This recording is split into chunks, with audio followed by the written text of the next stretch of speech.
आज की क्लास में हम आपको बताएंगे 12.1 का क्वेश्चन नंबर 2। ठीक है, इसमें क्या किया है कि दो वृत्त की त्रिज्या दिया हुआ है और एक त्रिज्या का वैल्यू क्या है 8 सेंटीमीटर दिया हुआ है और दूसरे त्रिज्या का वैल्यू क्या दिया है 6 सेंटीमीटर दिया हुआ है। अब बोल रहा है कि है ना, बोल रहा है कि इसका क्षेत्रफल निकालने के लिए दोनों है ना, और बोल रहा है कि तीसरा क्षेत्रफल निकालने के लिए बोल रहा है कि जो इन दोनों के इन दोनों के क्षेत्रफल के योग के बराबर हो।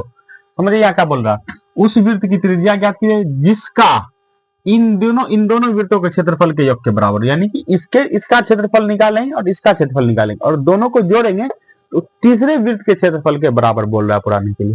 ठीक है, तो ऐसे सवाल को क्या करना पड़ता है कि मान लीजिए हम एक वृत्त ऐसे बना दिए और एक वृत्त ऐसे बना दिए और इसका त्रिज्या क्या दिया हुआ है 8 सेंटीमीटर और इसका त्रिज्या क्या दिया हुआ है मान लीजिए 6 सेंटीमीटर। अब बोल रहा है कि इन दोनों का क्षेत्रफल निकालने के लिए और दोनों का क्षेत्रफल निकाल के दोनों के क्षेत्रफल को जोड़ देने के बाद एक नया वृत्त जो बनेगा तो इन दोनों का जो क्षेत्रफल निकलेगा उसके बराबर होगा। समझ रहे ना, तो इसके त्रिज्या को हम R1 मान लेते हैं, इसके त्रिज्या को हम R2 मान लेते हैं और इसके त्रिज्या को हम R3 मान लेते हैं। समझिए गौर से, R1 का वैल्यू दिया है 8 सेंटीमीटर, R2 का वैल्यू दिया है 6 सेंटीमीटर और R3 का वैल्यू नहीं दिया है। जिसका वैल्यू नहीं दिया हम वही उतार देंगे R3। क्लियर। अब देखिए इसके लिए एक फॉर्मूला आपको याद करना पड़ेगा, वृत्त का क्षेत्रफल बराबर वृत्त का जो क्षेत्रफल होता है वो पाई आर स्क्वायर होता है। वृत्त का क्षेत्रफल क्या होता है पाई आर स्क्वायर। वृत्त का क्षेत्रफल क्या होता है पाई आर स्क्वायर।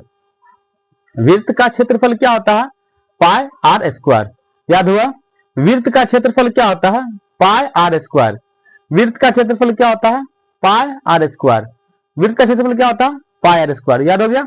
अब हम क्या करते हैं इसका क्षेत्रफल जो निकालते हैं, अगर मान लीजिए इसका हम क्षेत्रफल निकाल रहे हैं, यहाँ पे लिख देते हैं इसका, यहाँ पे इसका क्या निकालेंगे हम क्षेत्रफल निकालेंगे और प्लस इसका भी क्षेत्रफल निकालेंगे और बोल रहा है कि इन दोनों के क्षेत्रफल के योग के बराबर जो है इसका क्षेत्रफल आ जाएगा।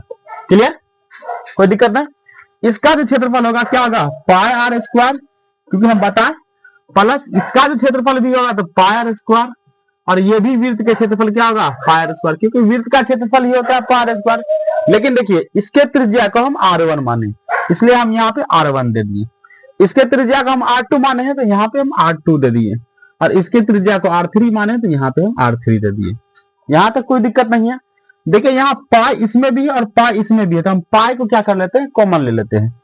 ठीक है ना, पाई कॉमन ले लिए और यहाँ पे क्या बच गया R1 का स्क्वायर, यहाँ प्लस है तो प्लस, यहाँ पे क्या बच गया R2 का स्क्वायर और बराबर क्या है ना पाई आर है ना 3 का स्क्वायर।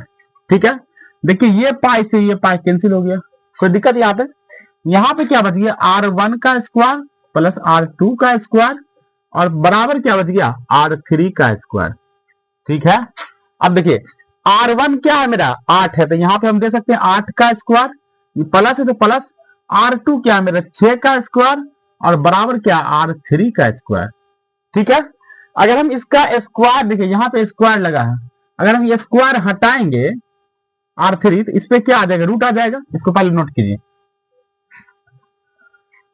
देखिए यहाँ पे इसको हम थोड़ा साफ से लिख देते हैं 8 का स्क्वायर प्लस 6 का स्क्वायर और बराबर क्या है R3 का स्क्वायर।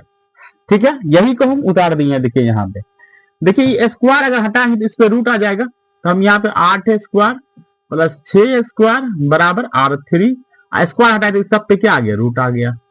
क्लियर, और 8 का स्क्वायर क्या होता है 64, 6 का स्क्वायर क्या होता है 36 और रूट में है तो रूट डाल दिए। ठीक है, 64 और 36 क्या होता है 100 होता है और रूट में 100 होगा, बराबर क्या होगा R3 और बराबर R3।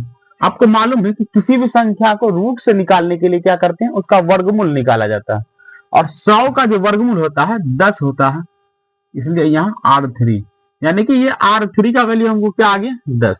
यही हमको एग्जामिनर क्वेश्चन में बोल रहा था। ठीक है, समझ में आया? अगर समझ में आया है तो मेरे वीडियो को लाइक कीजिए, मेरे चैनल को सब्सक्राइब कीजिए और शेयर करना ना भूलें।